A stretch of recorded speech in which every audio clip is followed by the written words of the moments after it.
que c'est un mois où, disons, pour la réfoua chez les matchs, je crois qu'il est très propice. Vous vous dira bien mieux que moi. Et merci beaucoup à toutes les personnes de l'Unabaten de nous recevoir. C'est un lieu, c'est le passage obligé pour les rabbins de Torah Box, entre autres, et en l'occurrence Rav Gobert. Merci d'être aussi nombreux, Baruch Hashem. On a une très belle conférence pour vous, Rav Gobert. Et surtout, restez bien avec nous juste après parce que je voudrais vous dire quelques mots sur Torah Box. Voilà. Merci beaucoup, bonne conférence. Rav Gobert à Hashem.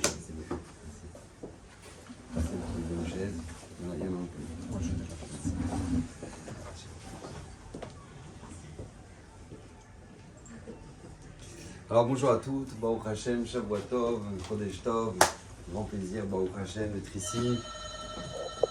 C'est une grande bracha pour l'association Bezrat Hashem. Et il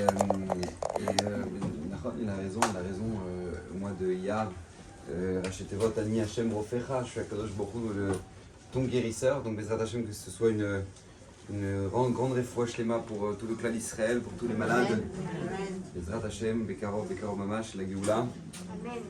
Et justement, je pensais intéressant de traiter en ce dimanche matin, Rosh Chodesh, un sujet assez intéressant, un sujet assez sympathique, parce que quand je vois Baruch Hashem, tant de personnes qui se sont déplacées, il y a un sujet qui est intéressant et très important. Et vraiment important, tellement important, je vais vous dire la vérité, parce que en fait, c'est un sujet qui m'a transformé ma vie. Ça m'a changé ma vie, du tout au tout. Et je pense que c'est un sujet justement qu'on doit saisir et ne jamais oublier. Parce que c'est primordial pour notre bien-être. Parce qu'a priori, ça paraît bizarre. Vous savez, on vient de sortir de Pessah. Là, on va tout droit vers Shavuot. Et on se firata Homer. Chaque jour, on compte un petit peu du Homer. Et bah, au Hachem, et on va arriver au pied du Har Sinaï. Mais en fait, ça paraît étrange. Parce que moi, je ne sais pas si on m'avait demandé de souhaiter une liberté. Qu'est-ce que j'aurais fait? Un michté. Je me serais fait un Purim numéro 2, ou peut-être plutôt numéro 1, parce que c'est avant Purim, d'accord? Je me serais fait, on est libre, on fait ce qu'on veut, Baruch Hashem. Eh ben non, t'es libre, alors tu vas te taper la soirée la plus galère de toute l'année, qui s'appelle le soir du Seder, que tu dois faire ça avant ça, ça avant ça, ça, et ça tu dois manger comme ça, et si tu vas pas manger, tu remanges, et tu rebois, et tu retruques, et si tu dois boire comme ça en 4 minutes, tu dois manger ta. Galère, je sais pas s'il y a une Séouda où il y a autant d'alachot. Quand même incroyable. Moi je sais pas si t'es libre. Tu te sens en prison. C'est le premier soir. Moi j'étais en Espagne là pour Pessah. Et j'ai 3 personnes pendant le CDR, ils viennent voir. En fait nous on a fait ça et puis on a bu ça avant et puis on oublie, on le fait moitié et puis qu'est-ce qu'on doit faire? Parce que c'est une vraie question. Qu'est-ce qu'on doit faire dans ces cas-là et ça et ça et ça et c'est a priori, moi je sais pas, moi la liberté je la fais autrement.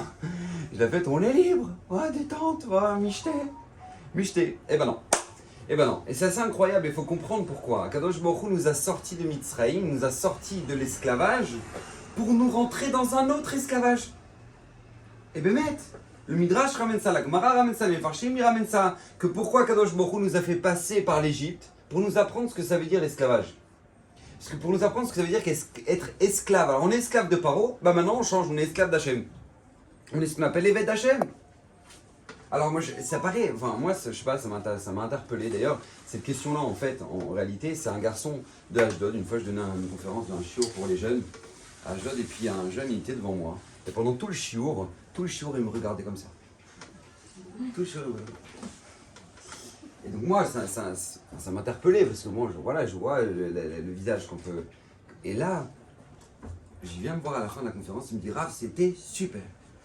Je lui dis, ça fait plaisir. Parce que quand je te voyais, ça ne donnait pas l'impression, donc ça fait plaisir. Il me dit, oui, mais Rav, j'ai juste une question. Pourquoi Hachem a décidé de nous prendre la tête avec 613 mitzvot? Pourquoi? Moi, je sais pas, t'aimes quelqu'un. Tu lui rajoutes pas des heures. Je sais pas, t'as un employé, il travaille bien, il bosse bien, il est top, il t'a fait une tonne de clients, au Hachem, il a été au top. Tu lui rajoutes pas des heures. Je sais pas, tu dis regarde, franchement t'as bien bossé cette semaine, tu sais quoi, même dimanche tu viens bosser. Tu dis pas ça, jamais tu dis un truc pareil. Tu dis quoi, t'as tellement bossé cette semaine, prends ton je te donne ton lundi, prolonge ton week-end, repose-toi. Tu dis ça. Là maintenant, à Kadosh Baruch Hu, c'est quoi, je vous aime tellement, 613 mitzvot, vous arrêtez jamais du matin au soir, je vous aime.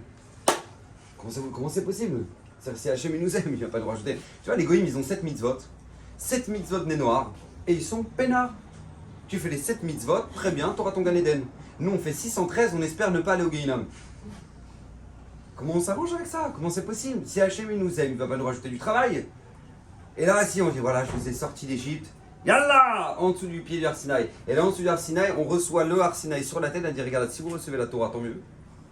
Sinon, votre histoire s'arrête là. Et je vous écrase avec le Arsinaï, Sham qui est que vous ratrez. Comme ça dit la Gemara. Pourquoi recevoir la Torah comme ça? Pourquoi il fallait absolument que beaucoup nous sorte dans ces conditions-là? Et pourquoi il faut qu'on soit esclave d'Hachem et 613 mitzvot et qu'on s'arrête jamais? Pourquoi? Et cette question-là, c'est une question en réalité que tout juif doit se poser une fois dans sa vie. Et c'est obligé de se poser cette question-là et avoir une réponse claire. Avoir une réponse claire, parce qu'on ne peut pas vivre une vie d'avodat Hachem, faire plein de mitzvot et pas s'arrêter du matin au soir sans comprendre ce qu'Akadosh Baruch Hu il veut. Pourquoi Akadosh Baruch Hu il veut ça? S'il nous aime tellement, pourquoi il nous a rajouté du travail? On est obligé d'avoir cette question, de se la poser, et obligé d'avoir une réponse claire. Alors aujourd'hui, je vais vous proposer justement une réponse claire. D'accord? On ne peut plus clair et qui va, Bezrat Hachem, changer la vie, j'espère, d'une d'entre vous, en tout cas, Bezrat Hachem, pour celles qui ne connaissent pas déjà la réponse. Alors vous savez, il y a un cliché. Il y a un cliché qui est connu, je pense, qu'à partir du moment, en fait, c'est pas un cliché, c'est plutôt une réalité, mais ça a été un cliché dans la Torah, c'est de dire, à partir du moment où on choisit A, forcément, on fait une croix sur B.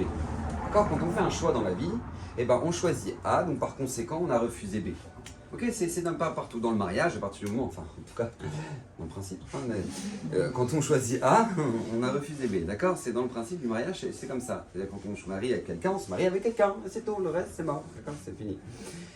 Et donc c'est comme ça, c'est pas seulement dans le mariage, c'est pareil dans la cacheroute. À partir du moment où on avance dans la Torah, on se renforce dans la cacheroute, on mange cachère, donc par conséquent, on a fait une croix sur le McDo, Starbucks, etc. etc. D'accord? Par conséquent, parce que si tu as choisi cachère, donc tu as refusé B. Tu as choisi A, tu as refusé B. À partir du moment où maintenant tu décides de faire attention à tes yeux, donc par conséquent, tu fais une croix sur tous les films, les plages mixtes, etc. etc. D'accord? C'est comme ça, c'est une réalité. À partir du moment où tu choisis A, tu refuses B. Or, dans notre Torah, c'est pas comme ça que ça fonctionne.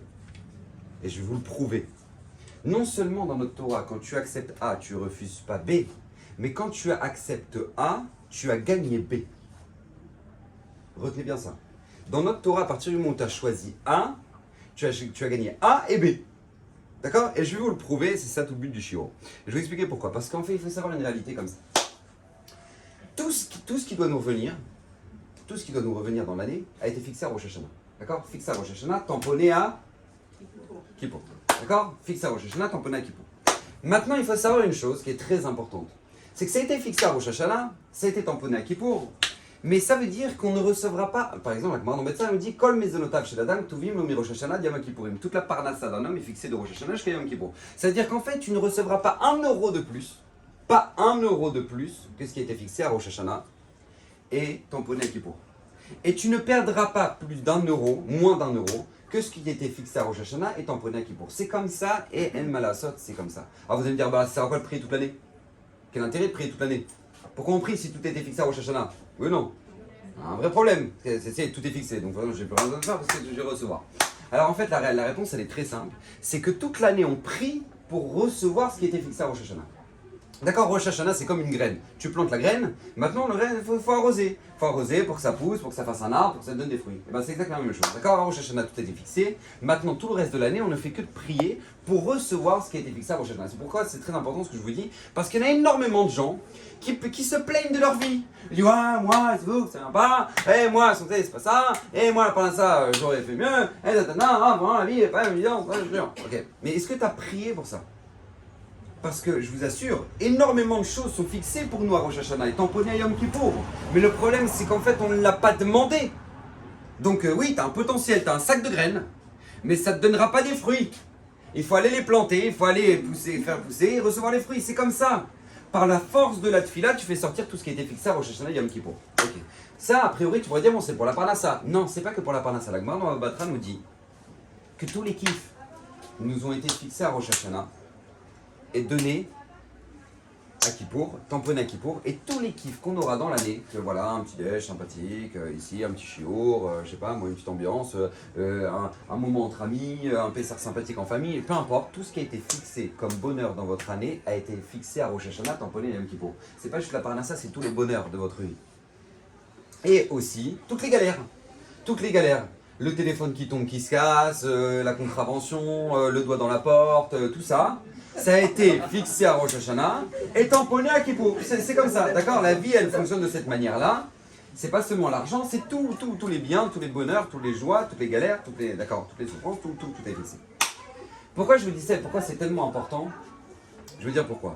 Parce qu'en fait, en réalité, on a l'impression que quand maintenant on prend quelque chose en pas cachère, eh ben on ne l'aurait pas eu en cachère.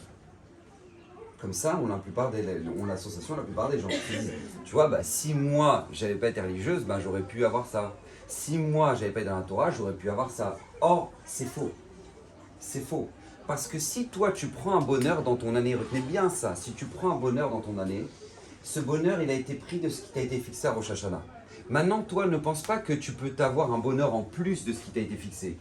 Juste ton choix, c'est tu vas le prendre en cachère ou en pas cachère. C'est juste ça le choix. Parce que ce qui doit te revenir, ça va te revenir. Maintenant, la question, c'est sous quelle forme tu vas le prendre, en cachère ou en pas cachère. C'est juste ça la question. Mais te revenir, ça va te revenir. Et pourquoi je vous dis ça et tellement c'est important, une fois il y avait un admour qui s'appelait le admour de Barca. L'admour de Barca, c'était un bon prochain, un homme très très kadosh, sadique. Et il avait un shamash. Son shamash était très pauvre. Et il avait des chaussures qui se mettaient à parler. D'accord, ces chaussures elles s'étaient arrachées. Donc du coup, qu'est-ce qui se passe? Le Admour, il voit ça, il dit bon, c'est pas possible, je suis obligé de ramasser de l'argent pour lui, pour s'acheter une nouvelle paire de... Donc il cotise un petit peu d'argent, il a un petit peu d'argent pour qu'il s'achète pour lui. Et il pose l'argent sur son bureau. Comme ça, tac, il met l'argent sur son bureau, il le laisse là. Et le shamash, lui, qui n'avait pas du tout d'argent, voit l'argent sur le bureau du Rav, et dit de toute façon, le Rav, il est tellement kadosh, il est tellement dans un autre monde, je sais même pas s'il sait ce que c'est que l'argent. Bon, je crois qu'il est même pas au courant qu'il y a de l'argent sur sa table. Donc il prend l'argent pour lui. Le shamash prend l'argent pour lui. Le Hanmour s'en rend compte et lui dit, tu vois, c'est dommage. Parce que cet argent te revenait. Maintenant, tu avais juste le choix, le prendre, de recevoir de manière cachère ou le prendre de manière interdite. Eh bien, sachez que c'est exactement ça, tout ce qui a été fixé pour nous à Rosh Hashanah. Ça a été fixé, tes bonheurs, tu vas les recevoir. Et les galères, elles malassotent, sauf si on fait le chouva, d'accord? Mais c'est comme ça que ça a été fixé. Maintenant, la question, c'est de quelle manière tu vas les prendre. Sous quelle forme tu vas les prendre. Et combien c'est important de savoir ça. Par exemple, même dans les désirs. Vous savez, la Gemara dans Menachot, elle nous raconte un truc incroyable. Elle nous raconte qu'il y avait un Bachor Yeshiva. Un Bachor Yeshiva, lui, il était parti en route pour, pour aller vers un autre pays. Et puis le bateau, il fait escale. Où ça? À Ibiza. Bon. D'accord, pas l'endroit le plus gagère du monde, on va dire ça comme ça. Et donc du coup il fait escale là-bas, le bateau il s'arrête là-bas. Et quand le bateau s'arrête, tout le monde le chauffe, il dit ah ça va, détends-toi, t'inquiète pas, personne ne le saura, personne ne le verra, vas-y, t'inquiète pas, éclate-toi. D'accord? C'est juste l'histoire d'une soirée. Okay. Et donc du coup lui maintenant, tout le monde lui monte la tête comme ça, il dit regarde, il y a Samantha, tu peux pas rater, c'est l'adresse, il faut absolument que tu ailles, il y a Samantha. Donc lui, il finit par craquer, il prend un rendez-vous chez Samantha. Bon, la Gemara dit que ça coûtait 400 zéouvim, dans un prix de... Mais c'était la star de Ibiza, et donc, du coup, il arrive là-bas, et il s'apprête à fauter, et au moment où maintenant, il enlève ses habits, et ben, il enlève son tzitzit, et il se prend un coup de tzitzit dans la tête. Ça dit la Gemara. Il se prend un coup de tzitzit dans la tête. Et là, il dit, ah, mais qu'est-ce que je fais là? Il se réveille comme ça, rien qu'avec un coup de tzitzit dans la tête, il se réveille. Et il dit, mais je peux pas! Il faut que je parte. Et il s'apprête à partir. Donc il s'apprête à prendre ses affaires et il prend ses affaires pour partir. Elle lui dit, tu vas où? Il dit, mais je pars, je n'ai rien à voir ici, moi je sais pas pourquoi je suis là, c'est du délire, c'est complètement... Mais tu peux pas, il n'y avait personne qui a fait ça.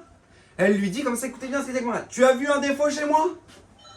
Est-ce que moi j'ai un défaut? Qu'est-ce qui t'arrive toi maintenant à partir comme ça? Elle dit, je peux pas, je peux pas, je suis juif, je peux pas, je pars.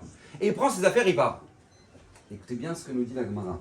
Elle, ça va tellement la choquer qu'aucun homme qui a pu faire un truc pareil, qu'elle va suivre ce garçon-là.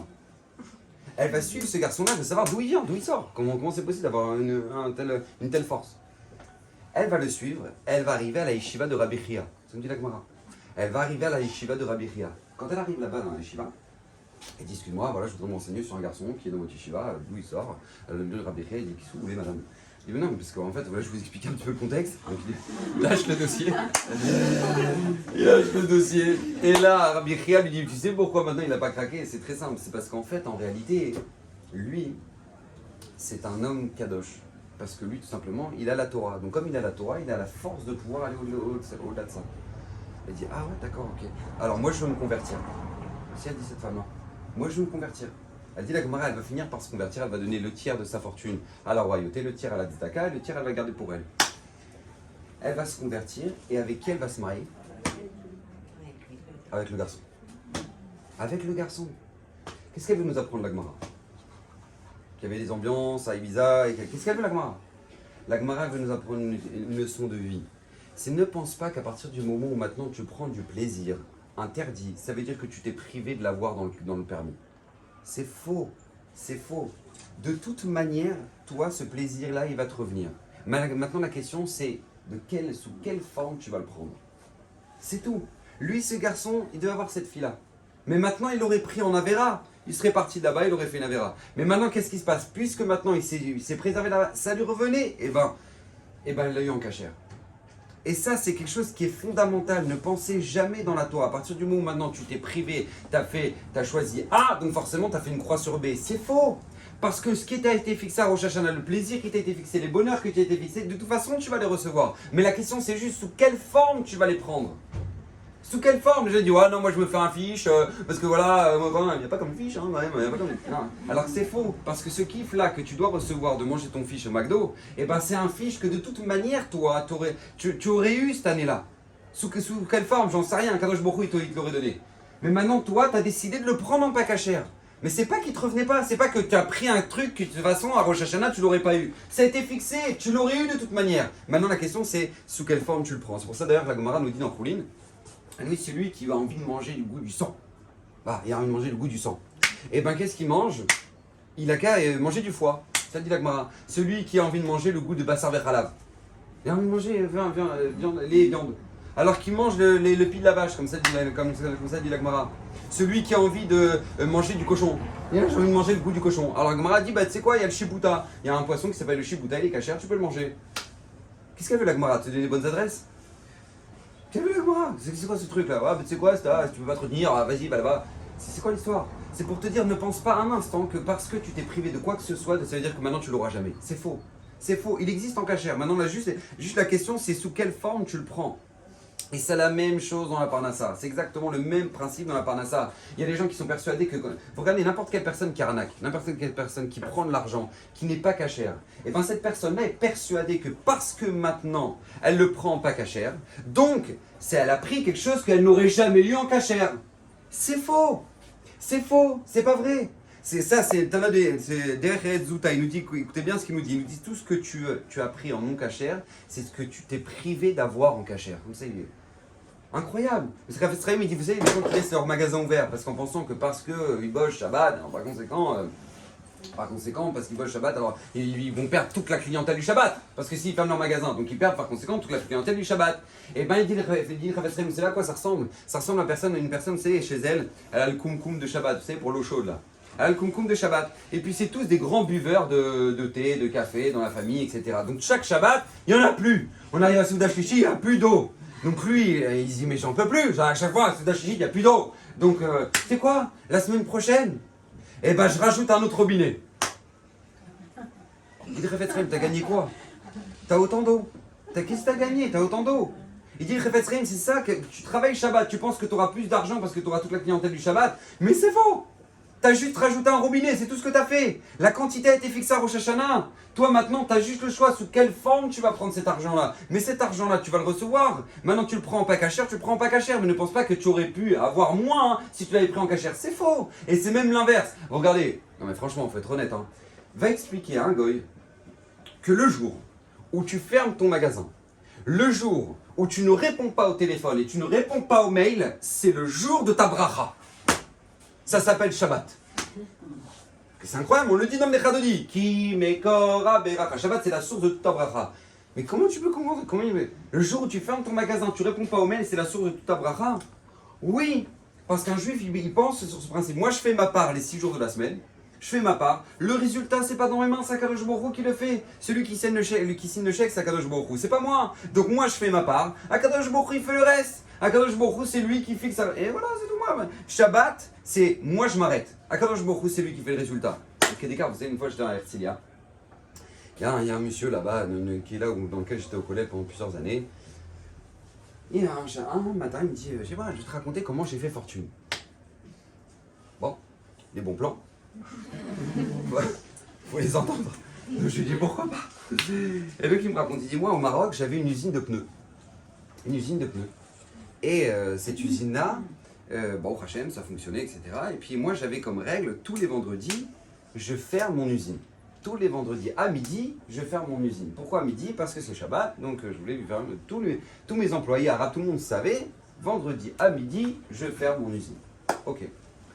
Et là qu'est-ce qui se passe?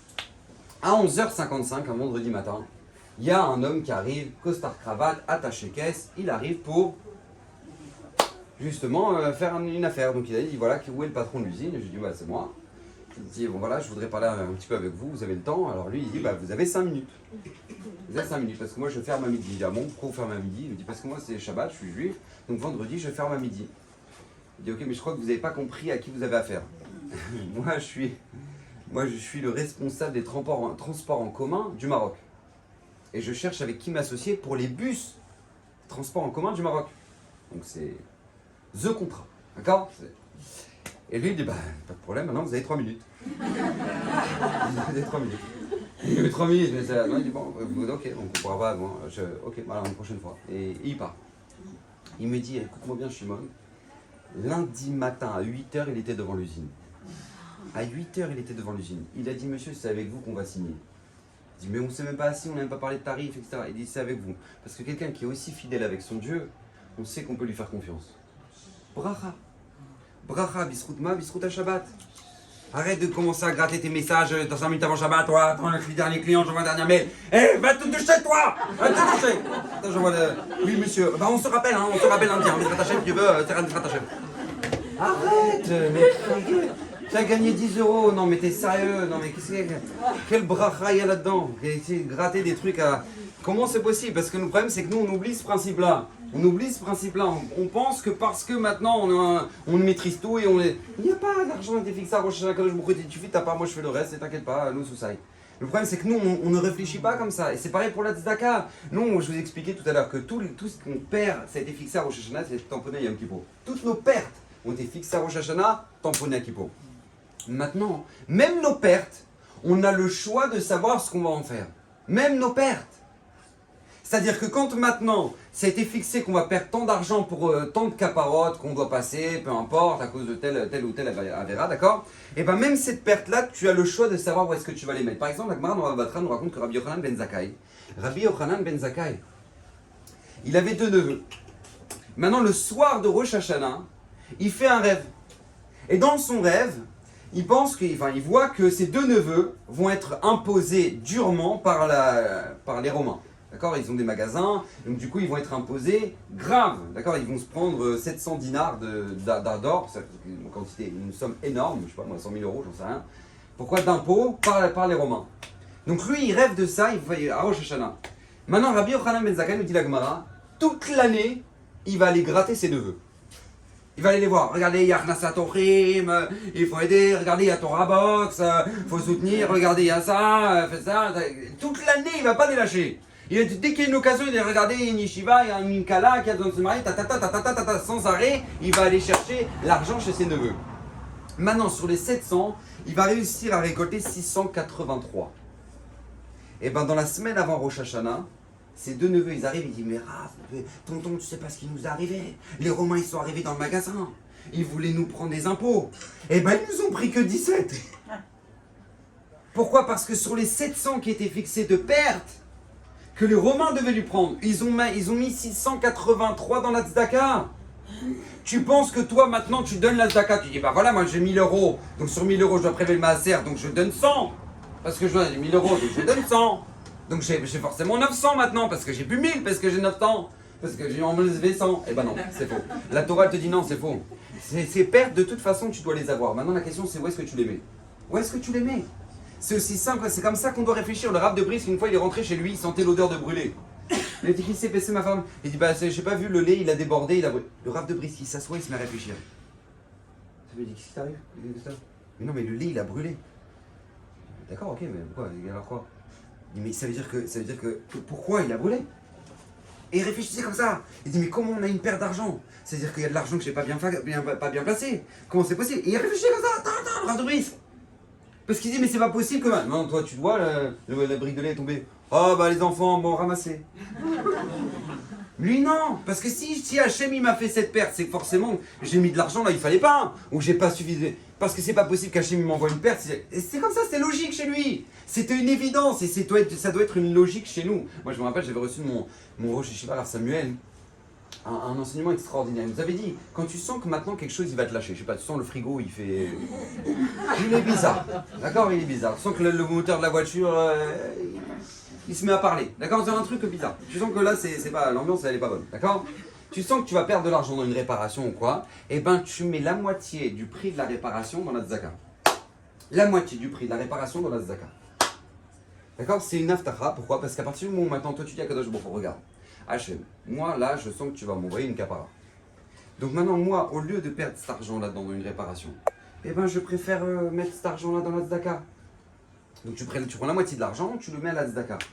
Mais je vous assure, c'est un truc incroyable. C'est un truc incroyable. Moi, la dernière fois, j'appelle ma mère. Bon, ma mère, c'est une Ashkénaze, d'accord? Mais mes parents sont Ashkénazes. Mais ma mère, c'est dans le grand sens où je suis Ashkénaze, c'est-à-dire, voilà, c'est nickel. Enfin, tout est bien rangé, tout est clair. Elle sait où est chaque chose, d'accord? Bon, ça, c'est une femme, mais une femme Ashkénaze, c'est un autre niveau. Elle sait exactement où est chaque chose, où est rangé, où est truc. Voilà, si elle dit c'est perdu, c'est perdu. Donc, j'appelle moi ma mère. J'ai commencé à maman, elle me dit bah ça va, écoute, là je dis tu fais quoi? Elle me dit je suis sur le site de la Fnac pour acheter un appareil photo. Je dis ah bon, pourquoi il est où ton appareil photo? Elle me dit bah parce que moi je l'ai perdu. Donc elle est perdue, t'es perdu. Ça faisait un mois qu'elle le cherche et tout. Bon. Alors elle me dit bah je suis en train de regarder. Je lui dis mais combien tu vas mettre dans l'appareil photo? Elle me dit je sais pas moi 300 €, un truc comme ça. Je dis ok. Je dis regarde maman, regarde. Mets 150 € à la tzaka et demande à Kadosh Baruch Hu, regarde, à Kadosh Baruch Hu tu m'as fait une perte, enfin je retrouve pas mon appareil photo. Plutôt que je dépense de l'argent à acheter un nouvel appareil, ben voilà, je mets la moitié de la somme à la tzedaka. Donc je lui dis, mais 150 €. Elle me dit, ok. Elle raccroche, elle appelle, je sais plus quel truc, elle donne 150 € de tzedaka, elle me rappelle, elle me dit, Shimon, tu sais, bah non, elle me dit, tu sais pas quoi? Je dis, quoi, qu'est-ce qui se passe? Elle me dit, j'ai donné 150 €. Je me retourne, elle se retourne de son bureau, elle voit au milieu du palier, par terre, l'appareil photo. Par terre, l'appareil photo. C'est le maître du monde qui lui a rendu. Parce que pourquoi? Parce qu'à partir du moment où maintenant tu as pris la moitié de l'argent que tu devais perdre, pourquoi? Parce que cet argent que tu devais perdre, tu l'as placé autre part. Tu l'as placé la dernière fois, moi on se fait arrêter avec ma femme et les enfants sur l'autoroute. Pourquoi? Parce que par les policiers israéliens. Bon, alors ils nous mettez-vous sur le bas-côté. Maintenant moi je dis à mes enfants, les enfants, je donne 180 shekels à la tzedaka. Comme ça, d'entrée. Je donne 180 shekels à la tzedaka. Ok, donc le flic il arrive, maintenant il ouvre la fenêtre, enfin il me demande d'ouvrir la fenêtre, je dis oui, bonjour monsieur. Il me dit pas bonjour. Je rigole. Non, lui, il me dit vous avez un enfant qui n'est pas attaché. Je me retourne. Alors donc je me retourne, qui n'est pas attaché? Regarde, alors moi je dis c'est marrant, pourtant il était attaché, je sais pas, il a dû se détacher. Je lui dis mais pourquoi tu t'es détaché? Il dit ouais, j'ai pas fait attention. Bon. Je dis bah ouais, je suis désolé, je sais pas, ouais, il était attaché, il a dû se détacher, je sais pas, j'étais concentré dans ma conduite moi. Donc maintenant il me dit bon bah que ça se reproduise plus. Et il part. Bon, alors je sais pas si vous comprenez ce que je viens de dire. C'est-à-dire en Israël ça s'appelle un miracle. Ça s'appelle un miracle. Ça s'appelle un miracle. Et donc maintenant, Baruch Hashem, pourquoi? Parce que je devais perdre de l'argent. Mais à partir du moment où maintenant, toi, avant que tu aies la perte, avant, pas les gens, la voiture elle est morte sur le bas-côté, ils disent ah bah Bezrat Hashem, je mets 250 €, mais elle est morte la bagnole, d'accord? C'est trop tard. D'accord, non, c'est quand maintenant tu as un doute, tu sais pas, et bah, à ce moment-là, tu commences à m'aider. C'est comme ça que ça fonctionne. Et pourquoi je vous dis ça? Parce que c'est tellement important. Ne pensez pas que parce que vous avez donné, alors vous avez perdu. C'est faux dans notre Torah. Dans notre Torah, ça n'existe pas ça. C'est une perte, de toute façon, tu dois l'avoir. Maintenant, la question, c'est où est-ce que tu vas placer cette perte-là? Où est-ce que tu vas la placer? Vous savez, il y a une histoire incroyable qui s'est passée à Yerushalayim. Il y avait un khatan et une kala. Ils cherchaient un oulam, ils cherchaient une salle pour pouvoir se marier. Et donc, ils arrivent, ils trouvent une salle super sympa. Et vous savez, en général, en Israël, je ne sais pas comment ça se passe en France, mais en tout cas, en Israël, souvent, tu as la grande salle et tu as une petite salle à côté. Souvent, il y a 2, 3 salles en même temps. D'accord, c'est un complexe en général. Donc tu as la grande salle, et lui il arrive, et puis il voit le directeur de la salle, et il dit voilà, bonjour monsieur, voilà, on est intéressé par la salle, mais bon, nous on n'a pas énormément d'invités, donc peut-être que on prend la petite salle. Alors le patron lui dit, bah, regarde, moi je vais être honnête avec vous, moi ce soir-là où vous êtes intéressé à vous marier, j'ai pas de... Même dans la grande, j'ai pas personne qui m'a demandé, donc c'est le même prix, c'est par tête, donc si vous voulez, vous pouvez prendre la grande. Elle dit bon bah c'est comme ça, ok, on prend la grande, on prend la grande. Ok. Une semaine plus tard, il y a un autre Hatan Nikala qui arrive pour réserver, pour chercher une salle. Et il craque sur la salle aussi. Il dit ah, ce serait bien, on serait intéressé par cette salle-là et tout, c'est possible. Ouais, mais par contre, on a beaucoup d'invités, donc on prendrait bien la grande. Il dit ah, je suis désolé, à cette date-là, eh ben, il y a déjà un Hatan Nikala qui ont pris la grande. Mais vous pouvez les appeler si vous voulez. Parce que moi, ils m'ont dit la semaine dernière qu'ils n'avaient pas beaucoup d'invités. Donc ils pouvaient être dans la petite. Appelez-les. Si eux, ils veulent garder la grande, je peux rien faire. Ok. Donc ils appellent le Hatan Nikala. Khatan Kala qui appelle Khatan Kala. Bon, et alors il appelle le Khatan, il dit alors voilà, en fait nous on voudrait se marier, on voudrait la grande, mais c'est tombe le même soir que vous, est-ce que vous seriez gentil de nous laisser la grande? Il dit je peux pas prendre la décision seul, donc il appelle sa fiancée, donc il appelle la Kala, et la Kala elle lui dit sa déquête, elle lui dit tu sais quoi, regarde, viens on les laisse, on leur laisse la grande salle, nous on a fait un chesed, et peut-être que par le srout de ce chesed là qu'on a laissé ça, et ben Akadosh Baruch Hu, ce serait une bracha pour notre mariage. C'est pas, voilà. On ne perd jamais à être mévater, comme c'est dit Rav Shleiman. Jamais on perd à être... Donc maintenant, elle dit comme ça à Kala. Ok, très bien, donc il rappelle, il dit ok, prenez la grande, nous on prend la petite. Le soir, la journée du mariage, écoutez bien, la journée du mariage, il y a un millionnaire qui arrive dans la salle de mariage. Il va voir le patron, il dit qui c'est qui se marie dans la petite salle ce soir? Ah, il dit bah c'est voilà, un couple. Il dit alors voilà, regardez, tu leur fais rien payer, c'est moi qui paye tout le mariage. Il dit mais d'où vous sortez vous? Mais qui vous êtes? Vous êtes le père, le mère, la mère, le beau-père, le truc c'est qui? Long tonton? Il dit non, en fait moi je vais vous expliquer. Moi ce soir je marie ma fille à Césarée. Maintenant comme je marie ma fille à Césarée, c'est le mariage de Coco. Voilà, ça va. Et comme moi j'ai très peur de l'Aïnara, parce que bon voilà ça va être le mariage. Donc du coup, je voulais me protéger de l'Aïnara. Donc j'ai appelé mon Rav, je lui ai posé la question quoi faire pour être protégé de l'Aïnara, parce que moi ça va être le mariage, tout le monde dira ah c'est trop bon, trop bon. Okay. Donc, du coup comme moi j'en ai très peur, donc je voudrais me protéger. Ok. Alors mon Rav il m'a dit bah tu sais quoi, regarde, tu veux te protéger de l'Aïnara pour pas avoir une accusation dans le ciel, etc. Ben, c'est très simple. Ce soir tu permets à un autre Hatan et Kala de se marier. Donc voilà, je veux payer le mariage de ce Hatan et cette Kala qui sont dans la petite salle. Mariage gratos. Parce que tu ne perds jamais à donner. Tu crois que tu as pris, tu crois que c'est faux. Dans notre Torah, écoutez bien, prendre sur soi égale investissement. Retenez ça. La plupart des gens disent ah, prendre sur soi, bah, c'est faire des sacrifices. Hein. Vous savez que je vous dis, donc on fait des sacrifices, on n'a pas le choix. C'est la Torah, on va faire des sacrifices, on n'a pas le choix. On doit être religieux, donc on va faire des sacrifices. Non, oubliez ça, c'est faux. Dans notre Torah, prendre sur soi égale investissement. Prendre sur soi égale investissement. C'est une règle, ne l'oubliez jamais. Et c'est tellement fondamental que, justement, la Torah, tout le principe de la Torah, dans tous les domaines, c'est comme ça. Même la manière avec laquelle on doit aborder l'étude de la Torah. C'est le même principe. Le limoud à Torah, c'est le même principe. Toi, tu prends ce que, voilà, bah, t'es dimanche matin, t'aurais pu faire autre chose, et puis voilà, t'es venu à un shiur. Bah voilà, t'as pris sur toi, les enfants, on va essayer de se débrouiller avec eux, et puis voilà, tu viens à un shiur. Donc tu penses qu'en fait, toi, tu as pris sur toi, parce que c'est important, il faut écouter un shiur, etc. Donc tu as pris sur toi un temps pour venir au shiur. Mais en fait, en réalité, c'est faux. Écoutez bien ce que nous dit la Gemara. Le Mishnah dans Pirkei Avot, le Mishnah nous dit comme ça. Kol hamikabel alav ol Torah, tout celui qui prend sur lui le joug de la Torah, ma'aviri mimenu ol malchut ve'ol derech eretz. Je vous traduis.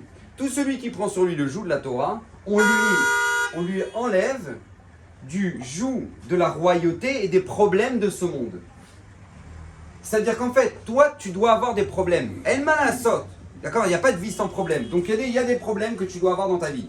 Maintenant, tu as juste le choix où est-ce que tu vas les mettre. À partir du moment où tu décides de prendre tes problèmes et de les placer dans la Torah, eh ben ces problèmes-là, tu les as placés dans la Torah. Et ils te sont déduits de ce que tu devais avoir au Rosh Hashanah. La plupart des gens disent, bah voilà. Ah ben, je me rajoute des problèmes et je me couvre la tête et je rachète des jupes maintenant qui sont sanois et t'as l'impression qu'en fait tu prends sur toi et que tu rajoutes des trucs. C'est faux. Une fois il y a une femme, elle est venue voir la Chazonish, elle a dit Rav, Bnei Brak, 39 degrés en été, les collants, Eh ben, une permission là. Alors, vous savez ce qu'il a dit le Chazonish? Il a dit, si c'est plus chaud ici, il fera moins chaud là-haut. Comme ça, il a dit le Chazonish. Si t'as plus chaud ici, t'auras moins chaud là-haut. Pourquoi? Parce que ne pense pas que par contre, t'as pris sur toi, t'as tsniout, etc. T'as forcément déduit d'autres galères que tu dois avoir. T'as forcément déduit. Maintenant, écoutez bien le langage de la Mishnah, extraordinaire. Kol ha-mekabel ala Torah, celui qui prend sur lui le joug de la Torah, ma'avirim mimenu. Alors, je ne sais pas si vous savez, mais en hébreu, avara, c'est un transfert. Quand on fait par exemple un transfert bancaire, on appelle ça une avarat bankaït en hébreu, d'accord? C'est un transfert, c'est-à-dire qu'en fait la Mishnah elle t'apprend ici que tu as des problèmes. Là maintenant, tu les as transférés dans ta Torah. À partir du moment où tu as rajouté, tu as pris sur toi dans ta Torah, dans ta Tniou, dans tes mitzvot, peu importe, tu as pris sur toi. Une fois, il y avait un avraire par exemple. Avant, à l'époque du Stapler, le père de Rav Chaim Kanevski, il est parti voir le Rav pour lui demander, pour lui poser la question. Il a dit, Rav, voilà, quoi faire? Quoi faire? Ma femme est gravement malade, il n'y a plus de maison, il n'y a plus rien, une maman qui est malade, on a chez Mishmor, c'est tellement compliqué, la maison ne fonctionne plus, etc. Je ne sais pas quoi faire. Qu'est-ce que vous me conseillez? Qu'est-ce que je dois faire? Alors le Rav, il lui a dit, regarde, tu prends sur toi de faire un traité de Gemara, Beyoun. Tu prends sur toi de prendre un traité du chasse, Beyoun, avec approfondissement. Bezrat Hashem, ça ramènera la réflexion de ta femme. Et lui, il a pris les Maseret Baba Batra. Vraiment, c'est un gros pavé du Talmud. Il a pris Maseret Baba Batra, il a décidé de l'étudier avec approfondissement, Beyoun, etc., tout ce qu'il fallait. Et bien le jour où il a fait le Sioum, sa femme a guéri. Pourquoi? Parce que tu as décidé de prendre tes problèmes. Au lieu d'avoir tes problèmes, que tu les canalises dans ta Torah, ça te les enlève. Une fois, un businessman ici à Paris, que je connais, il est venu, je le vois sortir de son shiur de Daf Yomi, sort de son cours de Daf Yomi, et c'était à l'époque, c'était Maseret Hérouvin. Bon, c'est pas les plus simples, on va dire ça comme ça, d'accord? Maseret Hérouvin, c'est pas une des plus simples. Et il finit son cours et puis il sourit. Alors je dis, pourquoi tu souris? Il me dit, parce que je me suis enlevé plein de problèmes aujourd'hui. Et il a raison. Parce qu'à partir du moment où maintenant tes problèmes, tu les mets dans ta Torah, dans tes mitzvot, c'est ça ton problème, et ben ça t'enlève tes autres problèmes. C'est pas que tu t'es rajouté des problèmes. Et il y a plein de gens qui disent, oh bah non, bah moi je me rajoute des problèmes, qu'est-ce que tu vas faire, je suis religieuse, c'est faux, c'est faux. Et c'est pareil dans tout, dans les pères, dans tout. Vous savez, une fois il y en a un qui est venu voir le Chafetz Chaim et lui a dit, Rav, moi, à Kadosh Baruch Hu, il pourra jamais me prendre mon argent. Jamais. Je vais vous dire pourquoi. Parce que j'ai placé mon argent partout dans le monde. À Londres, en Suisse, à Lausanne, partout. J'ai un compte partout. Comme ça, si jamais maintenant je perds ici, ben j'ai encore ça, et si je perds là-bas, j'ai encore ça. Donc Hachem, il ne peut pas toucher mon argent. Alors le Chafetz Chaim, il a regardé, il a dit, tu vois, c'est dommage. Parce que si Hachem, il voulait t'envoyer une capara, ben maintenant, avant, il aurait touché ton argent. Maintenant, il va devoir toucher ta santé. Comme c'est bien dit Chafetz Chaim, tu crois que tu fuis tes problèmes? Tu crois que tu peux t'éviter d'avoir des problèmes? Tes problèmes, chacun a son dossier. Il n'y a pas chacun a son dossier. Il n'y a pas d'échappatoire. Et c'est comme ça. Et il y a énormément de couples qui, à l'heure actuelle, divorcent. Énormément de couples qui divorcent. Et moi, j'ai parlé avec le Dayan de Marseille, Rav Meloul. Il me dit, mais si tu savais les raisons pour lesquelles la plupart des gens divorcent, mais c'est du n'importe quoi. Il n'y a aucune raison. Mais c'est divorce à l'appel. Mais les gens pensent que parce que maintenant tu vas divorcer, tu vas fuir tes problèmes. Ah, elle m'a cassé la tête. Ah, j'en peux plus. Oh, lui, il m'a cassé la tête. Ah, lui, c'est lourd. Il fait toujours la tête. Tu crois que tu vas fuir tes problèmes parce que tu as divorcé. Mais le divorce, c'est des problèmes déjà. Comment tu vas gérer après le psychiatre de tes enfants comment tu vas gérer tout ça? Vous connaissez une personne qui est divorcée, dit, ah, moi, je me sens libre. Ah, j'ai plus de problème. Alors c'est vrai, si c'est un inconscient, c'est vrai. Mais si maintenant c'est quelqu'un qui maintenant a des enfants, a une c'est pas possible, tu fuis pas tes problèmes. Tes problèmes, tu dois les avoir. Maintenant, où est-ce que tu vas les mettre? C'est juste ça la question. Moi je me rappelle, il y a une histoire qui s'est passée il y a une bonne dizaine d'années, je pense. Et je sais pas, vous vous en souvenez sans doute, la Costa Concordia. Vous vous rappelez du paquebot Costa Concordia, de la Costa Croisière, qui a le capitaine, il a voulu faire le beau gosse. Il a frôlé les côtes italiennes, il a éventré le bateau sur tout le côté et le bateau il s'est couché comme ça. Vous vous rappelez de ça? C'est l'image là. Maintenant il y a 5000 personnes à bord, il y a 50 morts. Bref. Maintenant il y a une règle dans la navigation, c'est que le capitaine doit être le dernier à quitter le bateau. D'accord? C'est une règle dans la navigation. Tu peux pas partir si jamais maintenant il y a encore quelqu'un à bord. Maintenant, lui, il s'est barré en premier. Il s'est barré en premier. Il s'est barré. Maintenant, lui, à cause de ça, il s'est pris pour 16 ans. Il s'est pris 16 ans de prison ferme. Jusqu'à l'heure d'aujourd'hui, il est encore en prison. Pourquoi? Parce que tout simplement, il a fui le bateau. Maintenant, je vous pose la question. S'il était resté sur le bateau, il aurait eu 16 ans de prison? Non. Il n'aurait pas eu 16 ans de prison. Pourquoi? Parce que voilà, ok, le bateau, il a fait une erreur. Ok, on va pas le mettre en taule parce qu'il a fait une erreur. Il a fait une erreur, il assume son erreur. Il est, ok, peut-être qu'il aurait eu un retrait de permis, j'en sais rien. Mais 16 ans de prison ferme? Non. Mais c'est son irresponsabilité qui va lui prendre 16 ans. Et bien, sachez que c'est exactement la même chose dans la vie.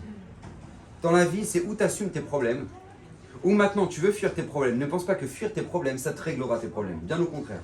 Bien au contraire. Et ça, c'est tellement important. Parce qu'on tombe dans ce piège-là de croire que parce que maintenant on prend sur soi, parce que maintenant. C'est faux, c'est faux. Écoutez bien cette histoire.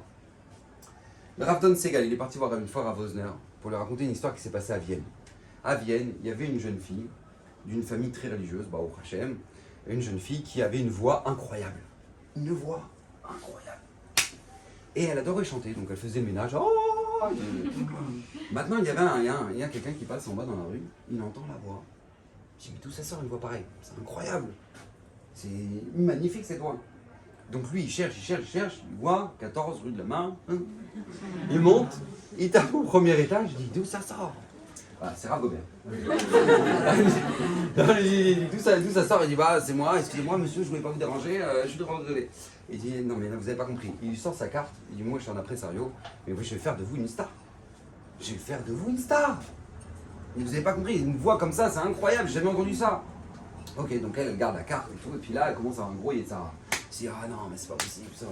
La scène, le showbiz et tout, il faut absolument, pas possible. Et sa mère et son père, il s'est lui parler, il dit, ma fille, mais quel rapport, nous, showbiz, quel rapport?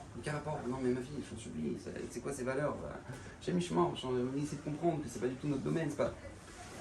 Et elle va rien entendre. Elle ne veut rien entendre. Donc, ils vont voir le Rav de la Keïla, le Rav de la communauté, ils essaient de lui parler, etc. Elle va rien entendre. Le Rav décide par leur dire, regardez, moi je connais un mot, un Rav Aaron Mibelz, allez le voir. Et puis lui, Bezrat Hashem, il pourra peut-être faire quelque chose pour votre fille. Donc il va voir Rav Aaron Mibelz. Ils prennent le train pour y aller. Et ils arrivent là-bas sur place. Et le Rav dit, je veux parler à la jeune fille. Donc il parle à la jeune fille. Et au moment où il parle, il lui dit, regarde, si tu prends sur toi de ne pas être une star dans la chanson, tu auras une star dans la Torah. Comme ça lui dit. Tu prends sur toi de ne pas être une star dans la chanson, tu auras une star dans la Torah. Elle réfléchit, elle dit d'accord. D'accord. Cette fille-là, elle va se marier. Et qu'est-ce qu'elle va avoir? Qui elle va avoir comme enfant? Le Rav Wosner. Le Rav Wosner. C'est un des grands décisionnaires de la dernière génération. Le Rav Wosner. Maintenant, Rav Don Segal, il ramène cette histoire-là au Rav Wosner. Rav Wosner, il se met à pleurer. Rav Wosner, il se met à pleurer. Il dit, Rav, vous n'étiez pas au courant? Je pensais que... Il dit, moi, toute mon enfance, j'ai entendu ma mère me dire, mon fils, si tu savais ce que j'ai pris sur moi pour toi, mais j'ai jamais su ce que c'était. J'ai jamais su ce que c'était. Mais qu'est-ce qu'elle vient nous apprendre cette histoire? Elle vient nous apprendre une grande règle. Tu crois que tu prends sur toi, tu crois que j'ai appris sur toi, t'es sur le truc, sur le machin, mais c'est faux, tu as fait un investissement. Tu as fait un investissement. Ne l'oublie jamais. Tu as fait un investissement parce que dans notre Torah, prendre sur soi égale investissement. Prendre sur soi égale investissement. Il y a un garçon qui est une histoire phénoménale ça. Il y a un garçon qui étudie dans une yeshiva en Lituanie. Il étudie Baruch Hashem et puis ils apprennent la nouvelle que dans la ville va venir le Chafetz Chaim. Le Chafetz Chaim il va venir. Annonce un kenes énorme du Chafetz Chaim. Venez absolument, il faut venir, il faut y aller, etc. D'ailleurs j'en profite aujourd'hui, il y a un très grand kenes pour toutes les femmes au Doc Eiffel. Absolument y aller, c'est un des trucs exceptionnels. Je conseille grandement d'y aller. Vraiment. Mais en tout cas, grand rassemblement, le fils de Rav Kanevski d'ailleurs. Et donc là, le Chafetz Chaim va venir dans la ville, et donc grand rassemblement énorme, etc. Grand rassemblement, ok. Et là, qu'est-ce qui se passe? Monte ce rassemblement. Juste avant le rassemblement, il reçoit une lettre de son père, ce Baro. Et son père lui dit, regarde, mon fils, j'ai appris que le Chafetz Chaim va venir dans votre ville. Je te demande une seule chose, de ne pas y aller. De ne pas aller au rassemblement. Pourquoi? parce que j'ai peur. Il va y avoir beaucoup de monde, un effet de groupe comme ça va être... voilà, j'ai très peur et du coup, j'ai peur qu'il peut y avoir un chémichement. On a connu ça à Méron, un chémichement l'année dernière. Donc j'ai peur que, voilà, c'est ça, et j'ai peur que t'arrive quelque chose. Donc je te demande de ne pas y aller. Maintenant, lui, tu vois le Chafetz Chaim une fois dans ta vie. Le gars de l'adore, il a déjà plus de 85 ans. Et maintenant, toi, le jour où il vient dans ta ville, tu ne peux pas y aller parce que ton père te dit n'y va pas. Et lui, il était tiraillé, il ne savait pas quoi faire.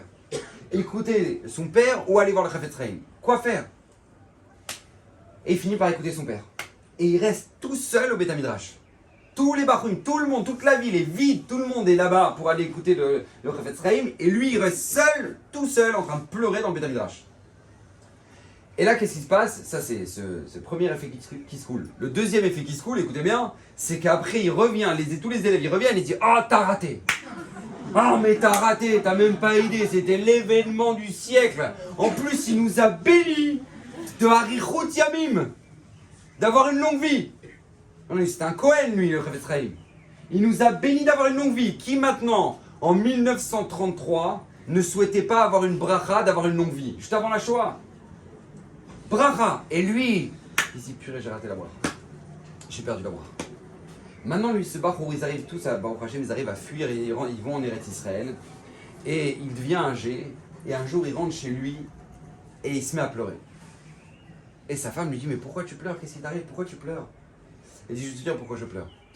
Et je pleure parce que, je me rappelle, donc tu te rappelles l'histoire avec le Chafetz Chaim où j'ai pas été je suis resté au Beth Midrash, j'ai pas été au rassemblement, etc. Et ben tu vois, je pleure parce que toutes ces années, je pensais avoir perdu quelque chose. Alors qu'aujourd'hui, je reviens de l'enterrement du dernier Bachour qui est avec moi à l'Yeshiva. Et il ne reste plus que moi en vie. Et moi, je pensais avoir perdu parce que j'ai fait Kiboudav. Parce que j'ai écouté mon père, je pensais avoir perdu la bracha de Harichut Yamim, d'avoir une longue vie du Chafetz Chaim. Mais je viens de saisir qu'en fait, en écoutant mon père, j'ai reçu pas la bracha du Chafetz Chaim. J'ai reçu la bracha du Melech Malcha Amlachim Akadosh Baruch Hu. Parce que c'est marqué Kaved et Tavicha Vetimecha. Les manières Ichun Yamecha. Respecte ton père et ta mère pour que tes jours se prolongent. Pour que tes jours se prolongent. Et là maintenant je pleurais de ne pas avoir reçu la bracha du Chafetz Chaim alors que j'ai reçu la bracha du Melech Malcha Amlachim. C'est exactement ça, cette manière-là qu'on doit réfléchir dans notre vie. C'est de cette manière-là et c'est exactement ça la réponse à la question. Comment est-ce possible qu'Akadosh Baruch Hu nous a sortis d'Égypte, il nous a sortis d'un esclavage pour nous en faire rentrer dans un autre esclavage? La réponse elle est très simple. C'est que l'esclavage, de toute façon, tout le monde le vit. Il y en a qui sont esclaves en Égypte, il y en a qui sont esclaves de leur parnassa, il y en a qui sont esclaves de leur... Et peu importe. On a tous des difficultés dans la vie, on a tous des problèmes. Maintenant, la question, c'est où est-ce que tu les places, tes problèmes? Où est-ce que tu mets tes investissements? Où est-ce que tu mets tes efforts? Ça, c'est le choix qu'Akadosh Baruch Hu, c'est la chance qu'Hachem nous a donnée. Quand Akadosh Baruch Hu te dit tu fais 613 mitzvot, c'est pas 613 problèmes, c'est 613 investissements. Où est-ce que tu vas mettre tes problèmes? Où est-ce que tu vas mettre tes efforts? Où est-ce que tu vas mettre tes fatigues? Où est-ce que tu vas mettre tes dépenses? C'est ça la question. Et c'est l'opportunité, c'est le choix que Akadosh Baruch Hu nous a fait. Parce que de toute façon, vous dire qu'il y aura une vie sans problème, ça n'existe pas. Il n'y a pas de vie sans problème. Personne ne pourra vous promettre une vie sans problème. Personne. Mais par contre, sache au moins où les placer tes problèmes. Ça oui. Ça, la Torah nous a donné ce cadeau-là. Des difficultés, il y en aura. El malasot. Mais par contre, utilise des difficultés qui vont te faire grandir. Ça oui, ça c'est dans tes mains. Des efforts, il va falloir en fournir. Parce que tu n'auras pas le choix de fournir des efforts dans ta vie. Mais maintenant, fournis des efforts qui vont te donner du mérite. Ça, c'est notre choix et ça, c'est dans nos mains. Alors, Bezrat Hashem, faites le bon choix. Vivez heureuse, Bezrat Hashem. Votre avat sacha. Et encore un grand merci aux organisatrices.